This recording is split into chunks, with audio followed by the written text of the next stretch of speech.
La franchise Zelda fait partie de l'une des sagas les plus connues dans l'histoire du jeu vidéo. Cette franchise s'est fait connaître grâce à ses différentes et nombreuses histoires avec les aventures qui ont accompagné le joueur du début de l'épopée jusqu'à la fin des jeux. La franchise a même révolutionné le monde du jeu vidéo avec l'exploration dans les open world en 3D et a littéralement cassé les codes du jeu vidéo, comme pour citer Breath of the Wild ou Tears of the Kingdom, en donnant une toute autre définition de l'exploration dans les mondes ouverts. Yo, c'est Nuji et aujourd'hui dans ce documentaire, je vais vous présenter tous les jeux 3D de la franchise The Legend of Zelda. Dans un premier temps, je vais vous parler de l'histoire du jeu, qu'elle soit dans le jeu ou bien dans le contexte historique. Je vais ensuite vous parler de son gameplay ainsi que de son ambiance. Et pour conclure, je vais critiquer chaque jeu avec des points positifs et négatifs. Puis je vous raconterai une anecdote sur ce jeu, un fait sur le jeu, que ce soit personnel ou mondialement connu. Munissez-vous de votre épée et de votre bouclier car nous partons pour découvrir l'aventure qui nous attend. Je vous invite à chevaucher votre monture et sur ce, je n'ai plus qu'à vous souhaiter une très bonne vidéo.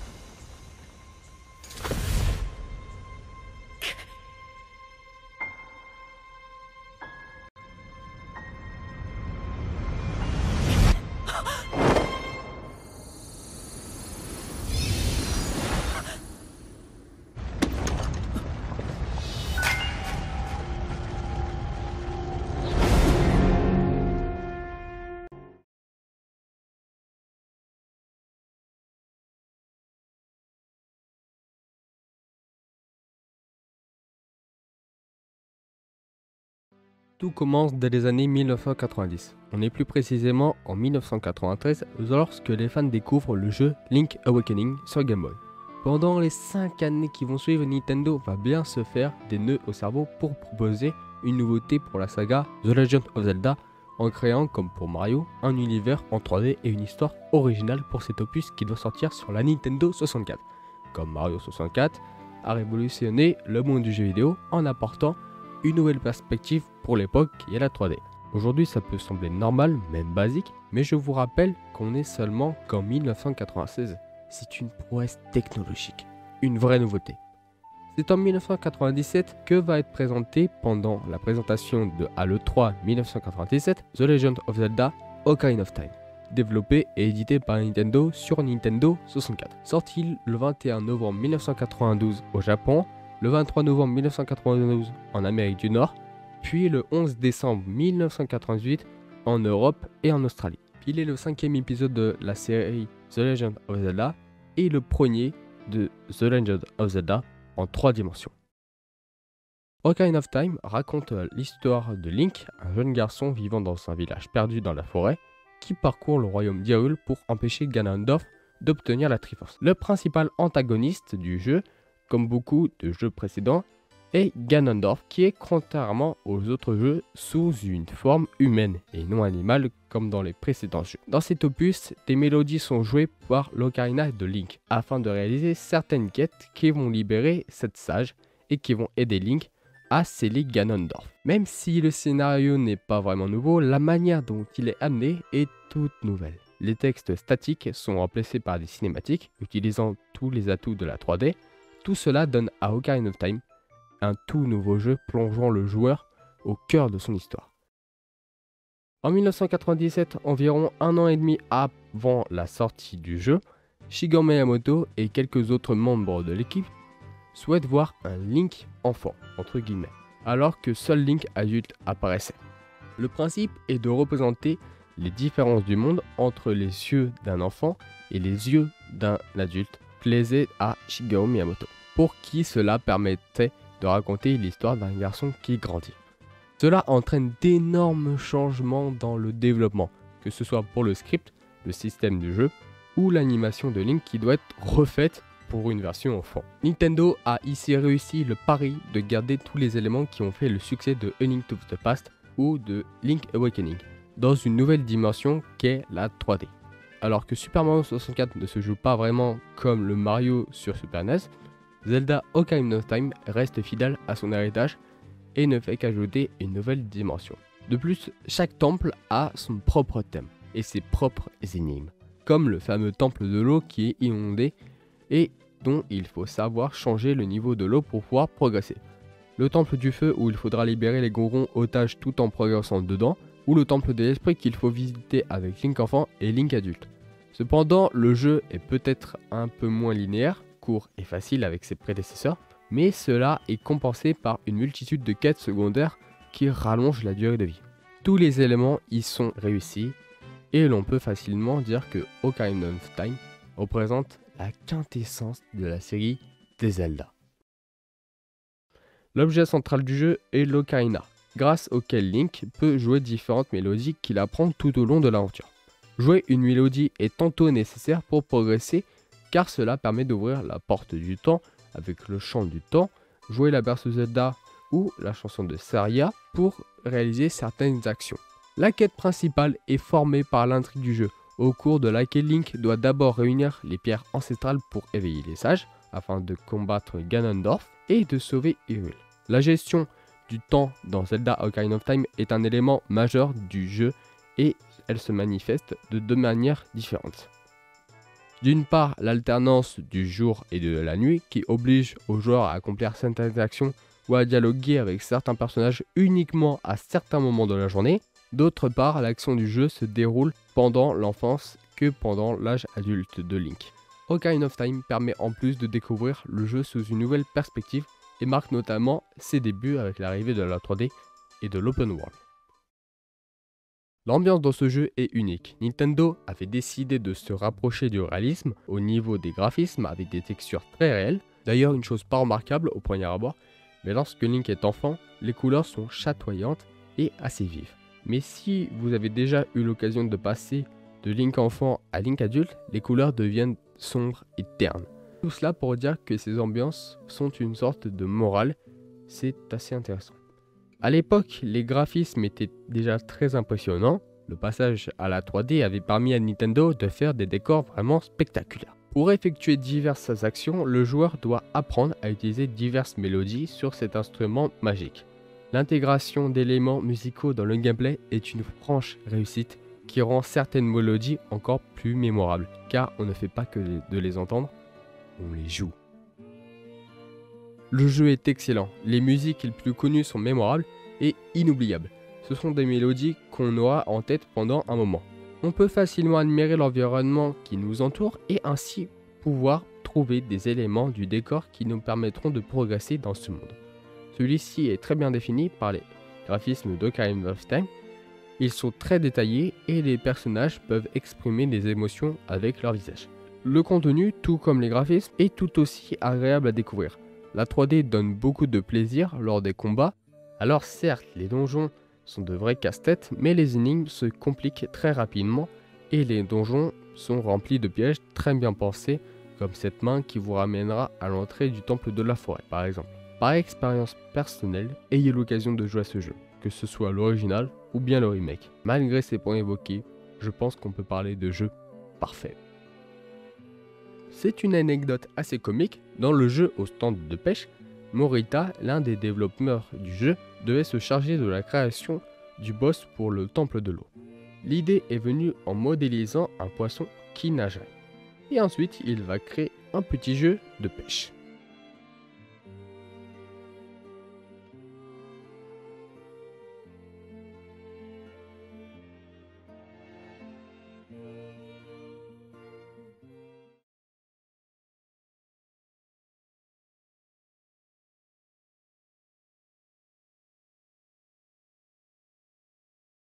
Au Space World 1999, en mai 1999, on va pour la première fois apercevoir des éléments caractéristiques du prochain jeu Zelda sur la Nintendo 64. On est juste après la sortie de Zelda Ocarina of Time dans les années 2000. Contrairement aux autres jeux Zelda, chez Nintendo, ils ont l'intention de faire une suite de cette série avec des graphismes plus que réalistes comme pour Ocarina of Time. Cependant, l'équipe va devoir trouver des idées et développer ainsi que sortir le jeu en moins d'un an.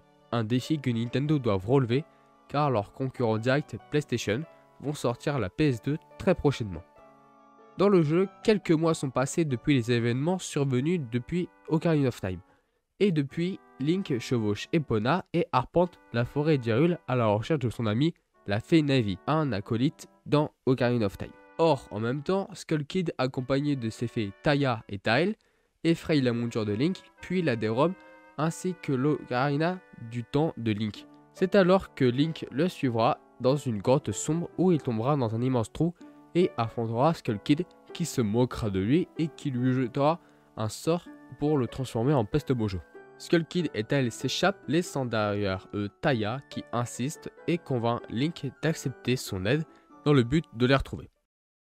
Link arrive alors à Termina et rencontre le vendeur de masques qui lui supplie de retrouver le masque que Skull Kid lui a dérobé, le masque de Majora, en lui promettant de lui rendre son apparence initiale. À Bourg-Clocher, la population se prépare pour le Carnaval du Temps, une cérémonie annuelle qui se déroule 3 jours plus tard. Or, la lune interrompra cette fête car celle-ci menace de s'effondrer dans 3 jours.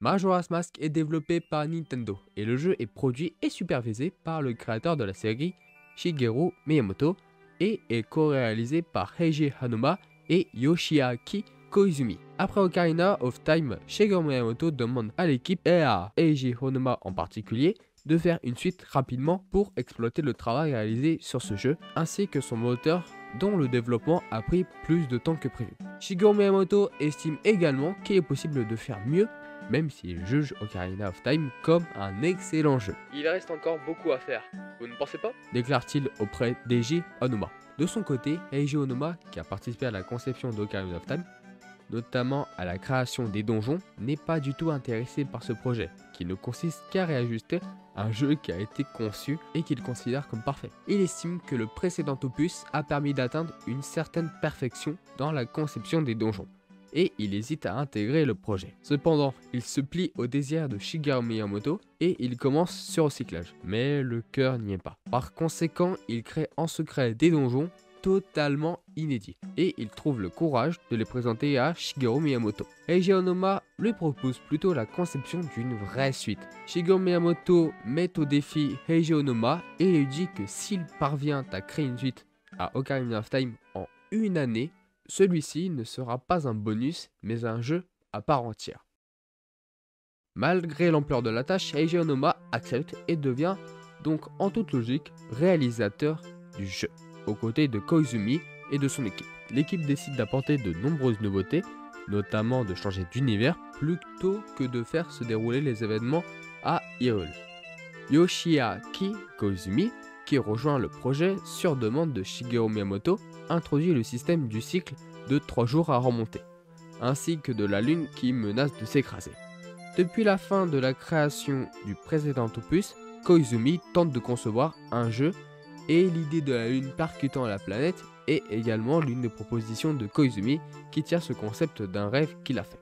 Au départ, l'équipe tâtonne beaucoup, mais finit par mettre en place ce système de cycle de 3 jours qui a pour avantage de rendre les données du jeu plus compactes tout en offrant un gameplay approfondi. Au lancement du projet, seule la moitié de l'équipe du précédent opus est reconduite, renforcée par de nouveaux arrivants, notamment sur la partie programmation. Shigeru Miyamoto rappelle également une partie des développeurs d'Ocarina of Time. Même si certaines pistes sont empruntées à son prédécesseur, Majora's Mask se voit gratifier d'excellents nouveaux thèmes dont on ne se lassera pas, avec un univers sombre faisant souvent allusion à la mort. Le gameplay est donc beaucoup plus centré sur la vie de Termina et sur la notion du temps. Le jeu se déroule sur 3 jours virtuels qui correspondent en fait à 72 minutes dans la réalité. À la fin des 3 jours, la lune s'écrase sur Termina, dans le cas où le joueur n'a pas réussi à la stopper. Cependant, 72 minutes de jeu est une durée bien courte. Le joueur peut donc, quand il le désire, remonter le temps grâce à l'Ocarina du Temps. Toutefois, si le joueur remonte le temps, il perd tout son argent et ses munitions acquises. Le jeu reprend la plupart des thèmes abordés dans Ocarina of Time, tout en ajoutant de nouvelles pistes avec un style se rapprochant plus des thèmes orientaux d'Asie. Les musiques étant adéquates à la situation et pour certaines amenant une certaine pression sur le joueur. Majora's Mask aura beau être un jeu à part dans la série des Zelda, mais celui-ci est très sombre. bien différent de tous les autres jeux de la licence, puisque tout est lié à la mort et le temps est contre nous dans ce jeu. En plus d'être sous pression à certains moments qui sont très oppressants, on est sous tension quand le chronomètre s'affiche, annonçant la fin imminente de la chute de la lune et du futur game over. Prenons simplement cette publicité du jeu qui faisait vraiment peur et qui a dû en traumatiser plus d'un. «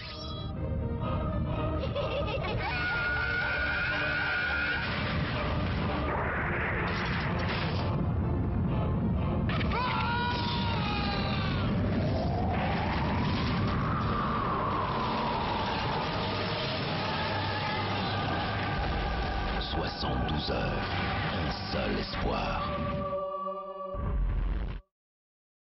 Dans les critiques, il sera réputé comme un mauvais Zelda à cause de l'ambiance beaucoup trop morbide pour un Zelda.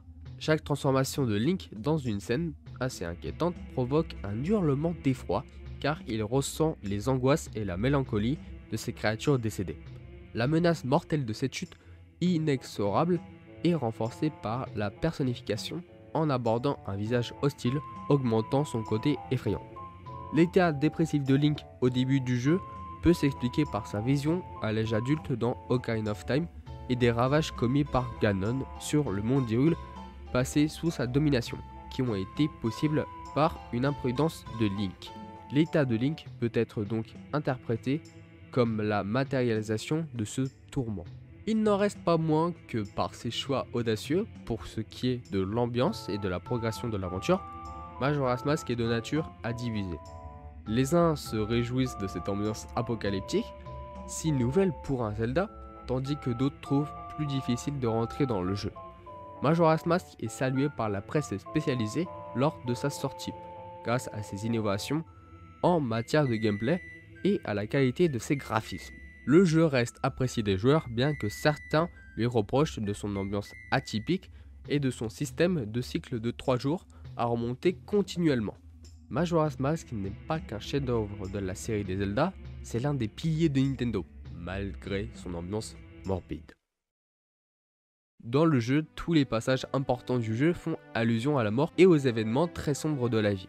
Beau Clocher représente le déni vu que personne ne se préoccupe réellement et ne prête attention à ce futur cataclysme. Les marais du sud représentent la colère vu que le roi Mojo est dans une fureur incontrôlable et impossible à calmer et va même par derrière cette rage accuser un pauvre singe innocent. Le pic des neiges représente le marchandage vu que Darmania est décédé dans une poursuite contre Skull Kid. Ce dernier demandera à Link de le ressusciter en échange du masque Goron. La grande baie représente la dépression vu qu'une jeune Zora muette admire d'un regard vide et sans expression la mer. Et enfin au Grand Canyon Ikana, il représentera l'acceptation. Un endroit sinistre où règne la mort avec des cimetières et des effrois. C'est pour cela que ce jeu et ce moment sont mythiques. Cela a dû donner chez les joueurs un passage qui les auront marqués dans leur vie. L'équipe parvient finalement à tenir les délais tout en proposant une formule innovante, en seulement 1 an et 5 mois de développement. Shigeru Miyamoto confesse que ce fut une année de travail très difficile pour produire un jeu de qualité en un peu plus d'1 an. Il dévoile que la plupart des membres de l'équipe ont dû faire des heures supplémentaires en raison de la quantité de ressources nécessaires pour bâtir un Zelda. The Legend of Zelda Majora's Mask sera un Zelda à part entière.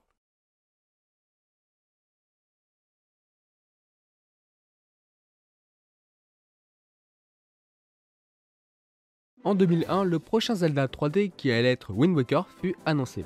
Les graphismes en cel shading furent plus ou moins bien accueillis, et beaucoup de fans se plaignirent car ils espéraient un Zelda réaliste pour cette nouvelle console.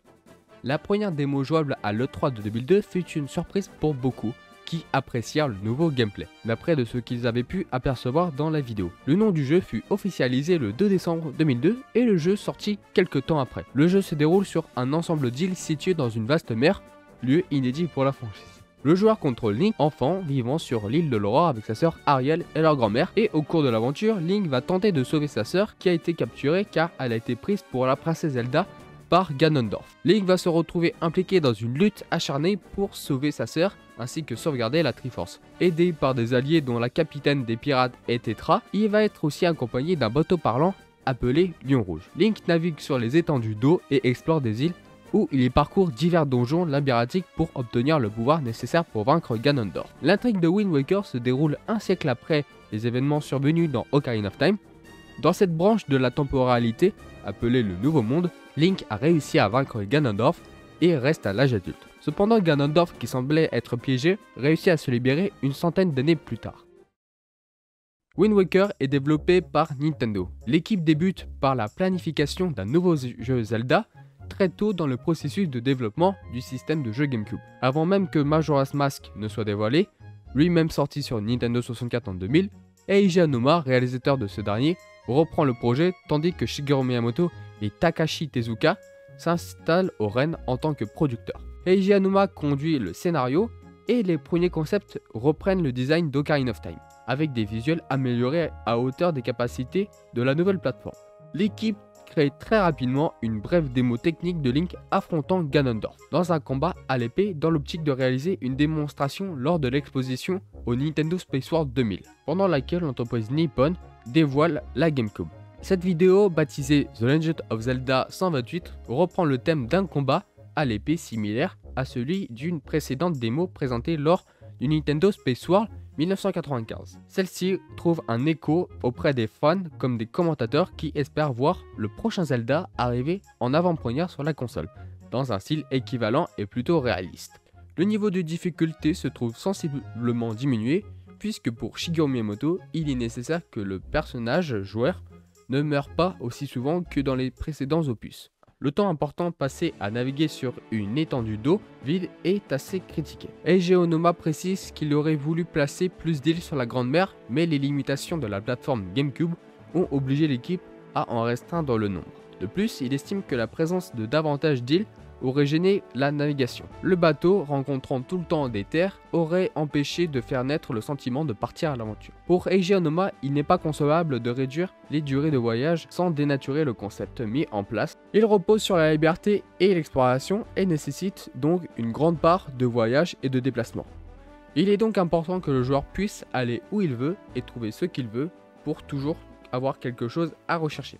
L'équipe envisage de changer complètement l'aspect de Link, d'autant plus que plusieurs siècles se sont écoulés depuis le précédent opus et que tous les personnages sont différents. L'équipe de chez Nintendo estime que le petit personnage vert est trop ancré dans l'inconscience des joueurs pour le changer. Ses proportions lui donnent cependant un aspect chibi.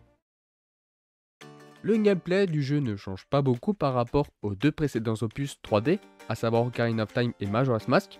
Link court automatiquement lorsque le joueur bouge le stick et peut effectuer diverses actions, rouler, lire, parler à un personnage. Les sauts sont à nouveau automatiques, la visée qui permet de cibler un ennemi ou un personnage est à nouveau présente. Et de nombreux mouvements sont repris, comme la marche accroupie, le saut de côté et les nombreux coups à l'épée. Le jeu introduit de nouvelles techniques comme le coup rapide au moment où la manette se met à trembler, quand le joueur cible un ennemi et aussi la possibilité de se balancer à une corde.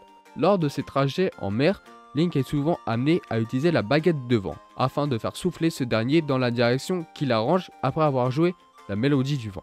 Il peut le faire souffler selon l'un des 4 pôles cardinaux, et aussi selon les 4 demi-mesures en inclinant le stick dans la direction souhaitée. Afin de pouvoir utiliser la feuille Mojo correctement en extérieur, il est obligé de s'assurer que le vent souffle dans la direction qu'il cherche à emprunter. Pour résumer, le gameplay ne change pas énormément et reprend beaucoup de techniques qu'on avait eues dans Ocarina of Time et Majora's Mask.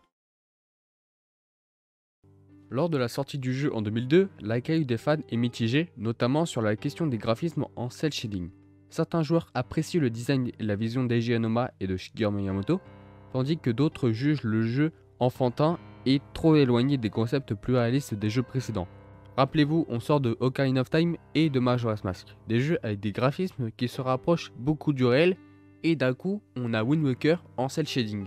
Pourquoi ce changement? Selon Kotaku, une grande partie de ces réactions sont causées par l'inquiétude du public face à l'orientation de Nintendo sur les jeux pour enfants, par opposition au contenu plus mature et réaliste proposé par ses concurrents. La présence de 2 jeux au gameplay classique et de la franchise a pu également être un moyen pour Nintendo d'atténuer les réactions des joueurs réfractaires du choix artistique en cel shading. Cependant, Wind Waker se vend à 4,6 millions d'exemplaires à travers le monde, ce qui est bien inférieur au record de 7,6 millions de ventes obtenu par Ocarina of Time. Pour Nintendo, les ventes limitées en Amérique du Nord sont causées en grande partie par les graphismes en cel shading qui ont choqué de nombreux joueurs. Malgré ça, Wind Waker est salué par la presse spécialisée lors de sa sortie. Les critiques relèvent des visuels d'une grande qualité et un concept issu des jeux de la Nintendo 64 affiné. Quelques critiques mineures sont soulevées comme la longueur des phases de navigation ou la difficulté du jeu assez basse. Malgré quelques critiques et certaines déceptions, Wind Waker est jugé comme l'un des meilleurs du genre action-aventure du moment. C'est un jeu hors du commun et un pur chef-d'œuvre, aussi bien esthétique qu'au niveau du gameplay, et Wind Waker est au final bien accueilli au point d'être l'un des meilleurs jeux de la licence. Scénaristiquement, il s'agit d'un seul jeu Zelda où la fin aurait été la même si Link venait à perdre contre Ganondorf. Même si Link perdait contre Ganondorf, ce dernier serait quand même mort étant donné que le roi avait souhaité la mort de Ganondorf auprès de la Triforce avant le combat final. Après ce chef-d'œuvre, on en trouvera un autre quelques années plus tard avec des graphismes se rapprochant de Ocarina of Time et une ambiance se rapprochant de Majora's Mask avec un style gothique.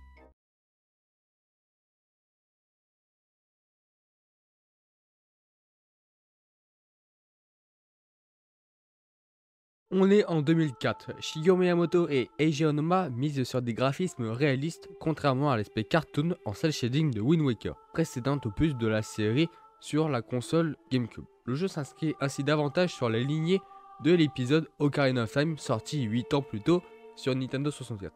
Le joueur incarne Link, un jeune fermier de 17 ans vivant sur un village appelé Toal avec ses amis.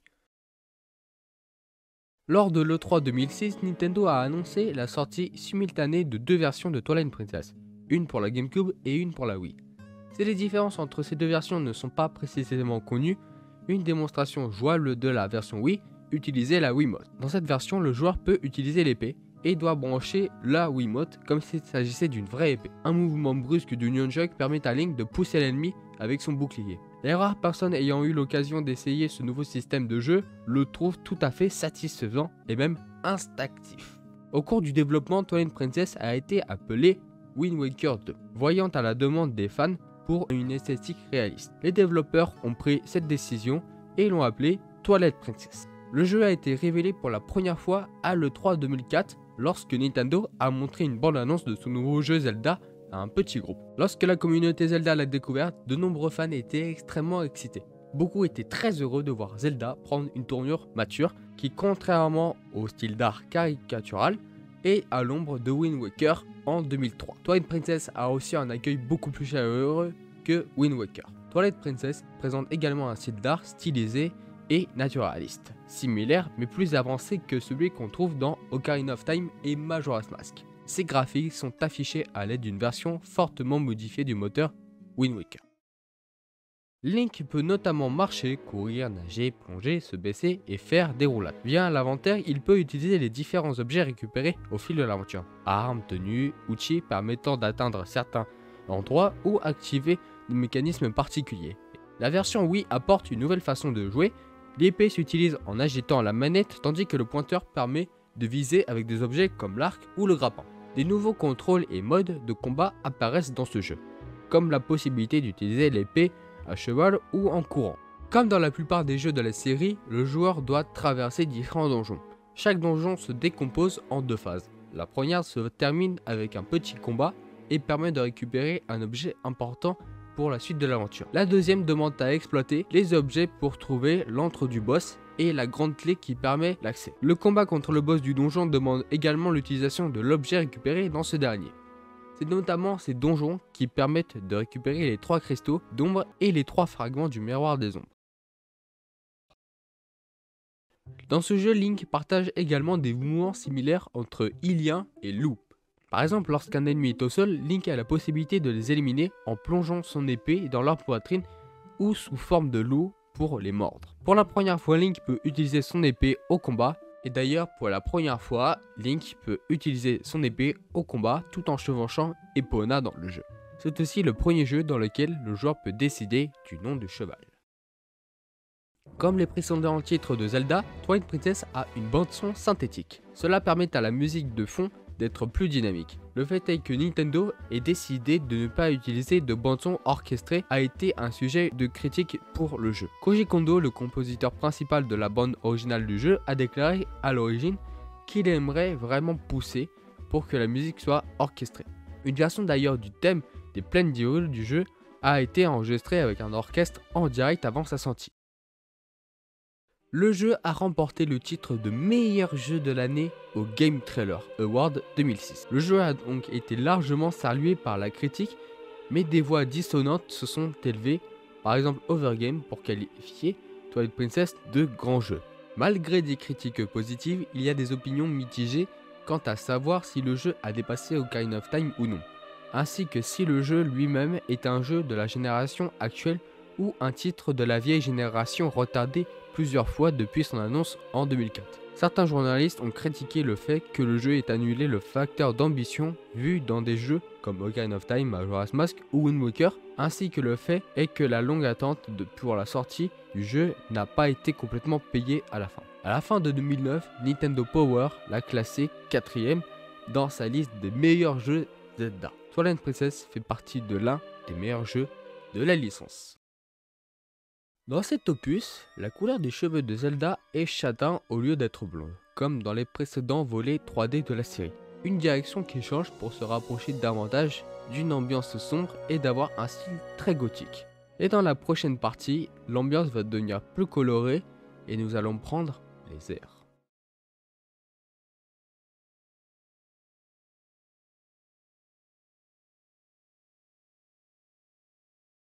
Dans Zelda Skyward Sword, Link vit sur une île volante du nom de Célesbourg. Après une cérémonie visant à poursuivre ses études pour devenir chevalier, son ami d'enfance Zelda est emporté par une tornade. Apprenant l'existence d'un monde en dessous de l'île, Link part à sa découverte et il y découvre un monde d'une grande beauté, mais teinté par la présence des ténèbres, un monde où il doit retrouver Zelda. Cet épisode permet de compter l'origine de plusieurs icônes importantes de la série, à commencer par la création de l'épée de légende appelée également la Master Sword, qui est l'un des éléments au cœur de la série. Beaucoup de détails des précédents jeux sont également approfondis dans cet opus concernant la Triforce. Selon un numéro du magazine américain Game Informer, le développement du jeu aurait commencé en 2007. En avril 2008, Shigeru Miyamoto a annoncé que Zelda Team est reformé pour une nouvelle fois afin de travailler sur de nouveaux jeux de la licence. À l'E3 2008, une équipe de développement était en train de travailler sur un nouvel opus de la série The Legend of Zelda pour la Wii. De plus, en novembre 2008, dans le magazine officiel de Nintendo, il est indiqué que des informations seront données dans le jeu en 2009. Et lors de l'E3 en 2009, Shigeru Miyamoto annonce lors d'une conférence privée quelques informations sur le jeu, mais on n'en sait pas plus.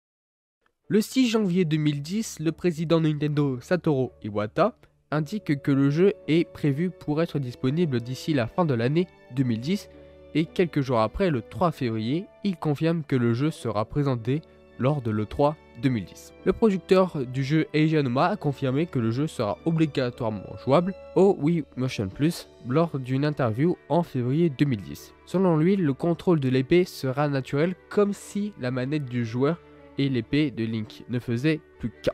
Eiji Aonuma a aussi parlé d'une nouvelle mécanique du jeu différente des opus précédents. Il souhaite que le jeu soit à un stade de jouable afin d'en faire la présentation lors de l'E3. Comme prévu, le jeu est présenté dès le début de la conférence et Nintendo lors de l'E3 2010 présente le jeu sous le nom de The Legend of Zelda Skyward Sword.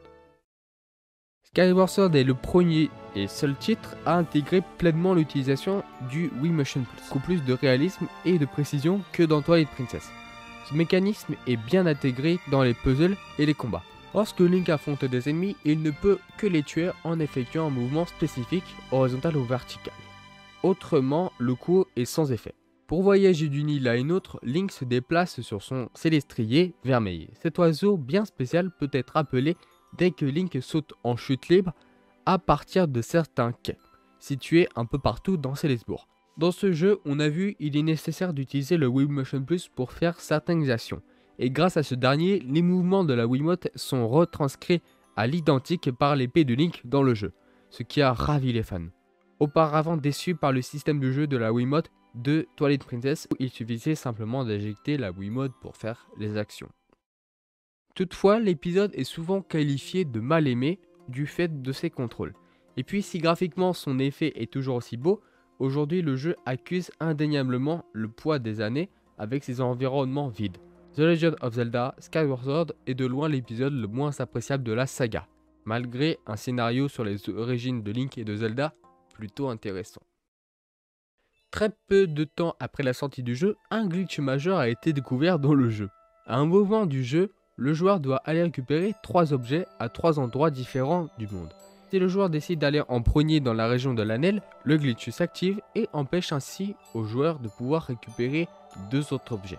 Le joueur ne peut donc plus avancer dans le jeu et se retrouve bloqué.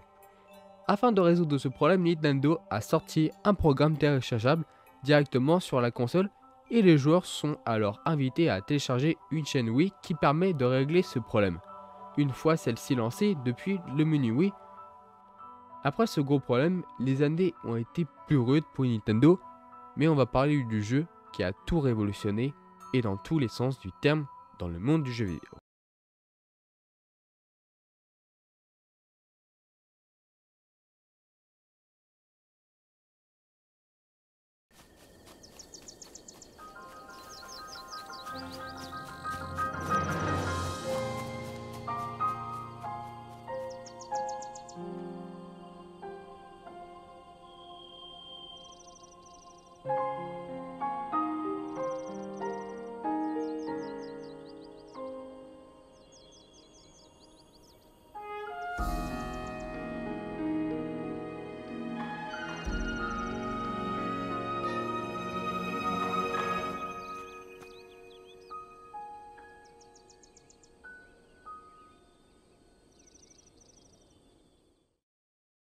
Breath of the Wild, le jeu qui a tout révolutionné. Dans Breath of the Wild, on incarne Link qui est dans cet opus amnésique après un long sommeil d'une centaine d'années, une voix le guidera afin d'aimer Ganon. L'un des objectifs majeurs dans cet épisode fixé par l'équipe de développement est de proposer aux joueurs une nouvelle expérience de jeu avec l'exploration d'une carte gigantesque avec plein de lieux environnementaux extrêmement variés et différents avec le climat et l'aspect de ces derniers comme un désert, une grande forêt ou même des pics enneigés. Dans le jeu, une légende antiquillienne raconte que 10 000 ans avant les événements se déroulant dans le jeu, Ganon, surnommé le Fléau, menaçait perpétuellement Hyrule. À chaque résurgence, une princesse descendante de la déesse Hylia et son chevalier se dressaient contre lui et le vainquaient. The princess used her sacred power to seal away Calamity Ganon.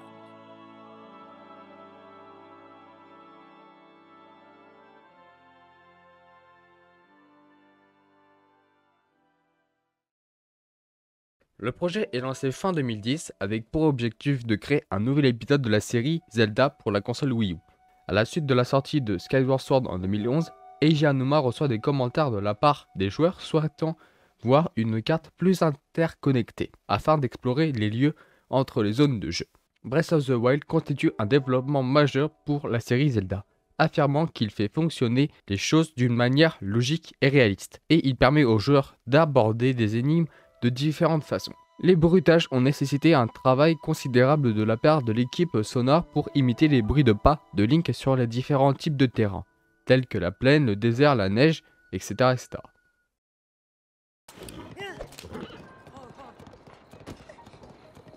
Il a également fallu penser au bruit des équipements et des animaux. Outre les épées et les arcs, le joueur peut utiliser l'environnement et des éléments du décor afin d'éliminer les ennemis, ce qui lui laisse une liberté d'action dans sa façon d'interagir avec le monde. En tant qu'équipe responsable de la conception graphique, nous voulions livrer des paysages splendides et réalistes. Mais ce que nous tenions le plus à garder à l'esprit était de faire coïncider tous les éléments visuels avec les spécialités du gameplay afin de faciliter le confort du jeu pour l'utilisateur. Pour se déplacer dans le monde et contrairement aux autres opus de la saga, Link peut désormais effectuer une série d'actions telles que sauter à tout moment, courir, escalader différentes parois verticales comme des tours ou des falaises, nager et planer en paravoile. Ces actions sont toutefois limitées par une jauge d'endurance comme dans plusieurs autres opus de la série. Comme dans plusieurs opus de la série, la majorité des phénomènes naturels s'appliquent à toutes les formes de vie dans le jeu. Le joueur peut profiter de la santé de Link car il dispose d'une jauge de température qui doit rester stable pour être en bonne santé.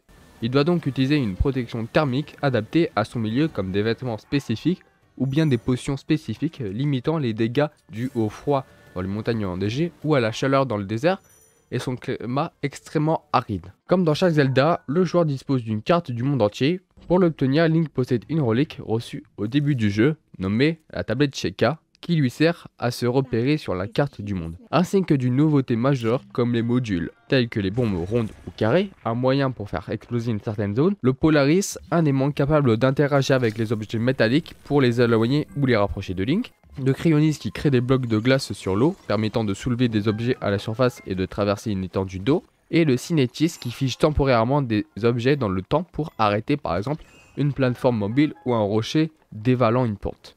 Contrairement aux précédents opus de la série, les armes et les boucliers s'usent et même se cassent à force d'utilisation. Mais le joueur peut en ramasser un peu partout par terre ou sur des ennemis vaincus, ce qui lui permet de renouveler son stock ainsi que l'inventaire. Pour être suffisamment préparé, le joueur peut remplir des quêtes annexes et des défis afin d'améliorer les capacités de Link et d'amasser des ressources. Les 4 créatures divines qui constituent les principales quêtes secondaires du jeu, leur libération reste néanmoins facultative et peut se faire dans n'importe quel ordre. Le joueur doit aller à la rencontre des Gerudo, des Zora, des Gorons et des Piaf pour démarrer chacune de ces quêtes. Les 4 créatures divines débloquent chacune un pouvoir spécial que le joueur peut utiliser 1 à 3 fois avant une période de latence où celui-ci se recharge. La rage de Vali qui permet à Link de se propulser dans les airs, le bouclier de Darrow qui forme un bouclier autour du héros, le protégeant ainsi de toute attaque, la prière de Mifar qui restaure la santé lorsqu'il perd toute sa vie, et la colère d'Urbosa qui déclenche des éclairs autour de lui pour abattre certains ennemis. Dans Breath of the Wild, Link ne porte pas la tenue typiquement verte du héros, car il fait partie de l'un des 5 prodiges. Néanmoins, il peut porter un grand nombre de tenues dont les caractéristiques spéciales varient.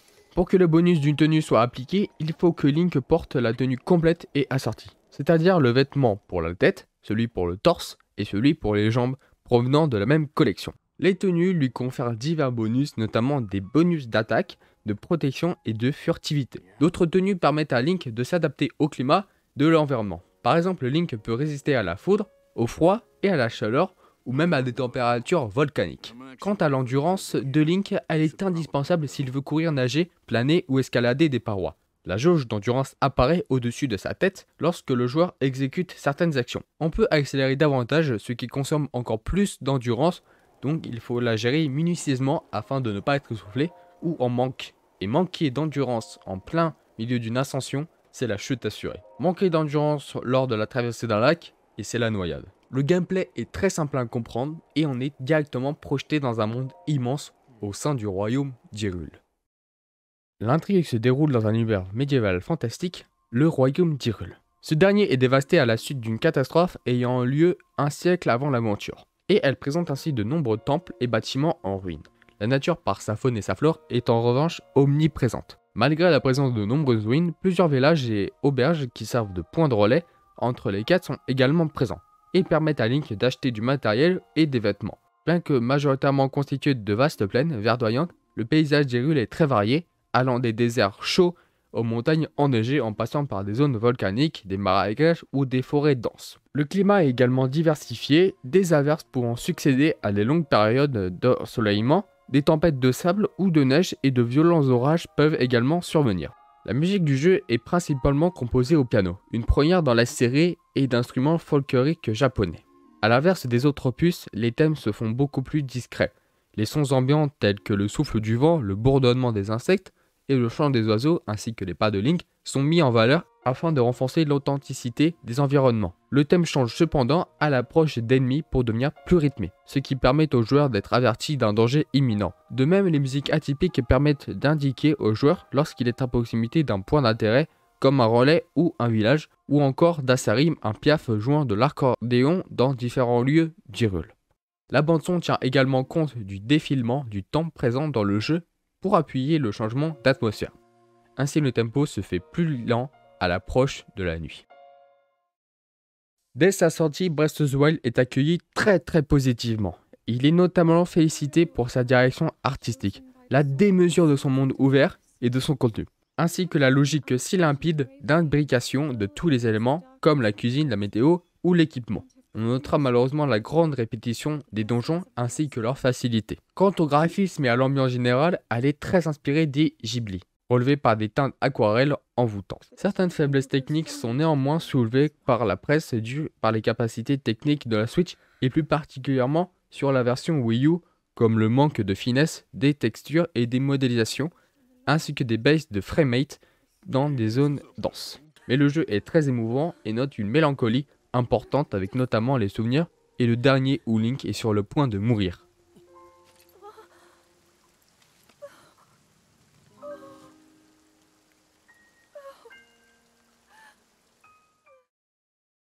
Le jeu est également salué par la subtilité de son personnage féminin, une lente transformation de la princesse d'Hyrule du statut de demoiselle en détresse à celui de personnage à part entière, s'éloignant des clichés. La bande-son est plutôt bien accueillie, bien que la musique soit très peu présente. On n'entend des mélodies que quand on est dans des endroits comme les villages ou les relais. Et quand on est au beau milieu d'une plaine, quelques notes se jouent et s'ajoutent au bruit environnement qui rappelle qu'il y a énormément de vie animale dans ce jeu.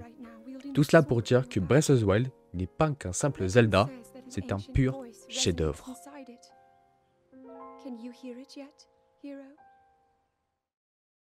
Au sein du jeu, Nintendo a rendu hommage à plusieurs personnalités connues. On retrouve un hommage à l'acteur américain, grand fan de la franchise, décédé en 2014, Robin Williams, avec un personnage de nos joueurs lui ressemblant.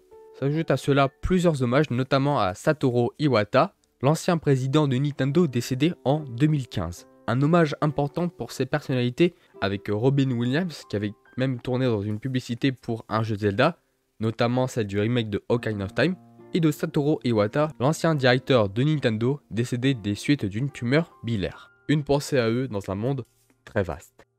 Après cet exploit, je vous invite à prendre les airs pour découvrir les îles célestes.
Après une période de temps inconnue après les événements de Breath of the Wild, Link et Zelda explorent un passage secret caché sous le château d'Hyrule.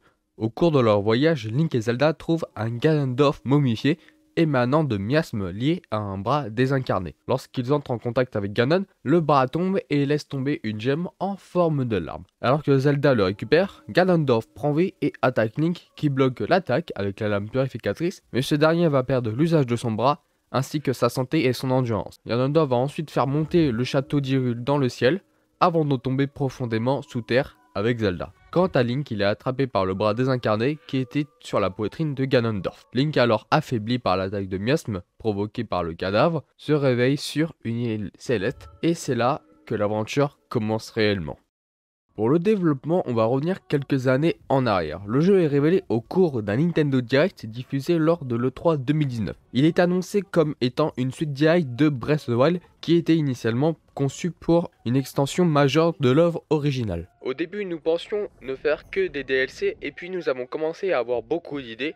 Alors nous nous sommes dit, il y a beaucoup trop, autant développer un nouveau jeu en repartant de zéro. Et en septembre 2020, alors qu'il présente le jeu Hyrule Warriors l'ère du fléau, le producteur du jeu, Eiji Aonuma, déclare « Pour ce qui est la suite de The Legend of Zelda Breath of the Wild, afin de rendre le vaste monde plus grand que vous avez aimé explorer dans le jeu original encore plus impressionnant, notre équipe travaille d'arrache-pied sur son développement. Il vous faudra donc attendre encore un peu avant que nous puissions vous en dire plus. » Le développement du 20e jeu de la série The Legend of Zelda a commencé en 2017 après la fin de la production de Breath of the Wild.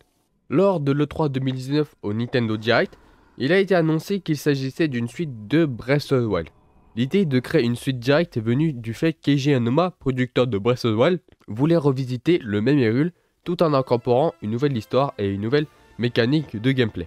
Au départ, de nouvelles idées ont été pensées pour le DLC, mais ont évolué vers un nouveau jeu lorsque trop de personnes ont été rassemblées. Dans un interview en décembre, le président de Nintendo of America, Doug Bowser, a ajouté que le contenu du jeu serait affiché lorsqu'ils sentiraient qu'ils en auraient assez à montrer. C'est alors qu'une deuxième bande-annonce va être présentée et la première vitrine du gameplay qui ont été diffusées le 15 juin 2021 lors de l'E3 2021 au Nintendo Direct. Une partie du gameplay a été montrée avec un certain nombre d'informations et de nouvelles capacités ainsi qu'un nouveau monde dans Hyrule. Le 22 mars 2022, Nintendo a publié une vidéo dans laquelle Eiji Aonuma a annoncé que le temps du développement avait été prolongé. Il affirme que le jeu serait prévu pour le printemps 2023. Quelques temps plus tard, un court extrait du gameplay et il présente la nouvelle tenue de Link ainsi que la Master Sword fortement endommagée. Et plus tard, une troisième et dernière bande-annonce est présentée où le titre The Legend of Zelda Tears of the Kingdom ainsi que la date de sortie officielle, le 12 mai 2023, ont été révélés et le développement du jeu a été confirmé pour être terminé le 28 mars 2023.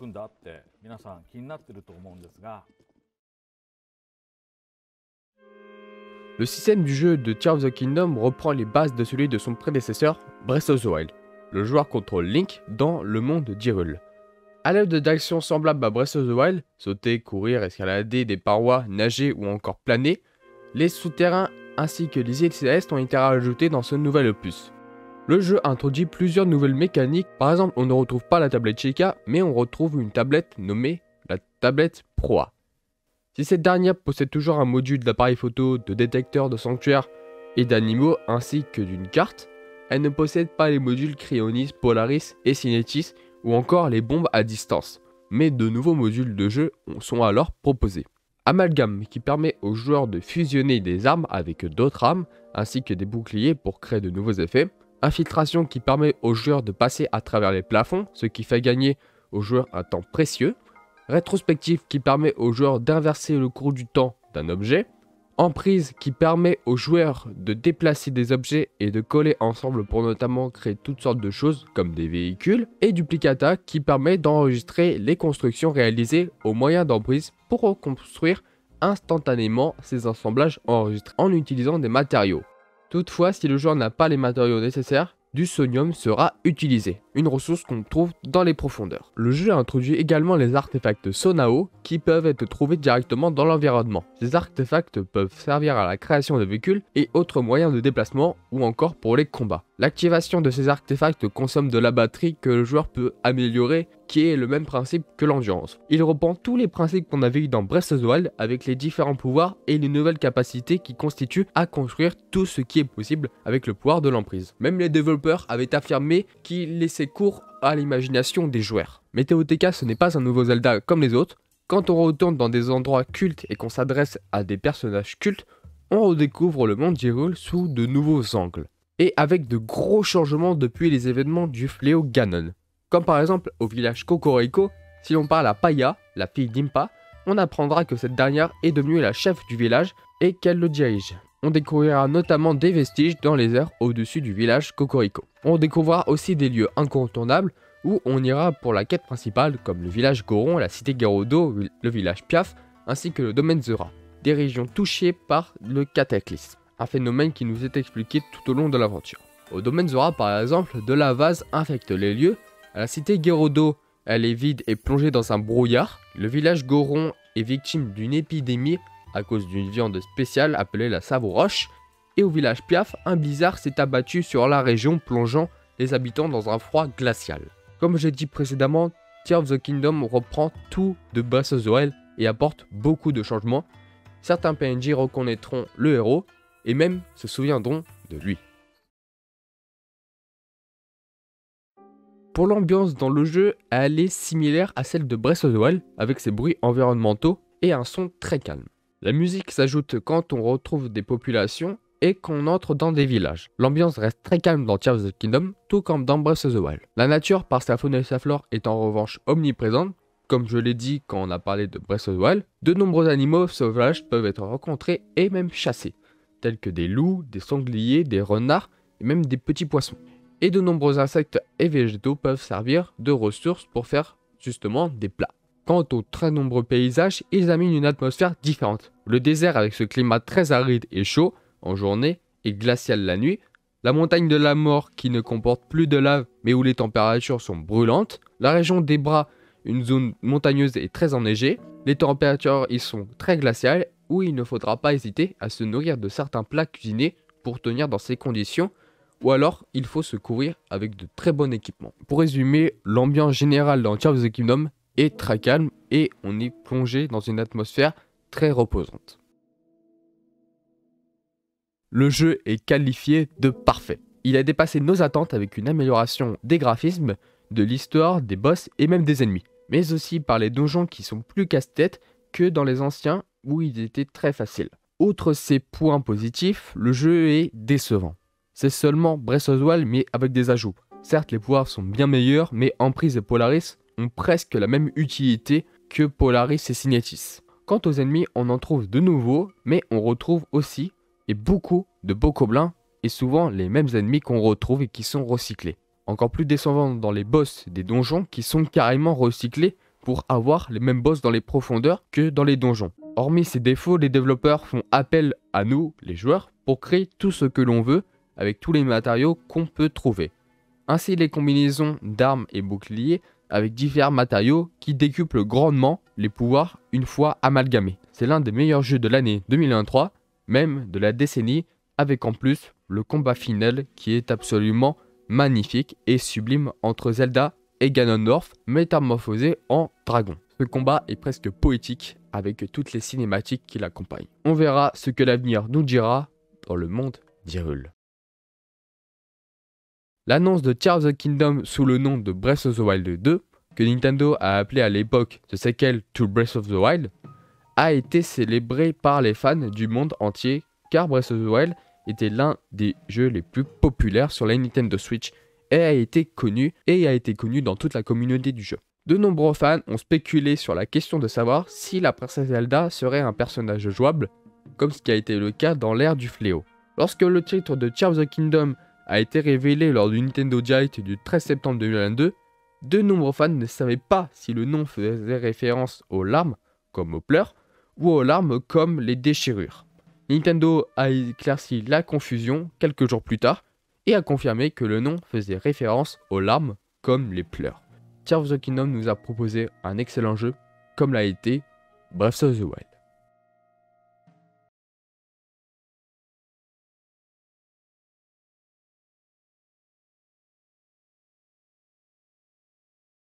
Pour conclure, la série des Zelda a littéralement transformé le monde du jeu vidéo et en particulier le monde ouvert dans cet univers digital effectif. Même si au début, pour des raisons techniques, le monde n'est pas très bien vaste avec les plaines d'Hyrule qui sont assez rapides à visiter.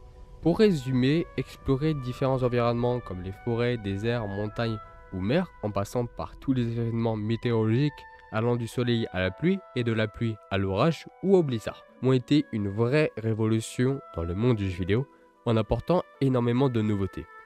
Cette licence a réalisé de nombreux exploits comme la proposition des plaines d'Hyrule qui sont vertigineusement grandes et vastes. La licence des Zelda 3D a redonné une définition claire et nette de l'open world dans le monde du jeu vidéo en passant par toutes les émotions comme la joie au début d'Ocarina of Time, la mélancolie dans les souvenirs de Breath of the Wild ou Tears of the Kingdom ou la peur à la fin du temps imparti dans Majora's Mask.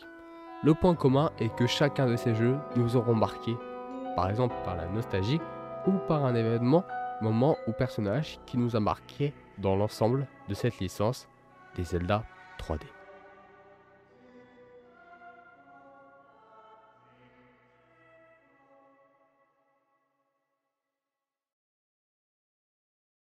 Merci d'avoir suivi ce documentaire dédié au jeu 3D de la licence Zelda. Merci pour le soutien que vous apportez sur la chaîne. Abonnez-vous et mettez votre meilleur pouce en l'air. C'est la meilleure aide que vous puissiez apporter sur la chaîne. Et sur ce, je n'ai plus rien à vous dire. C'était Nmuji. On se retrouve pour une prochaine vidéo. Et n'oubliez pas que que vous êtes incroyables. Ciao!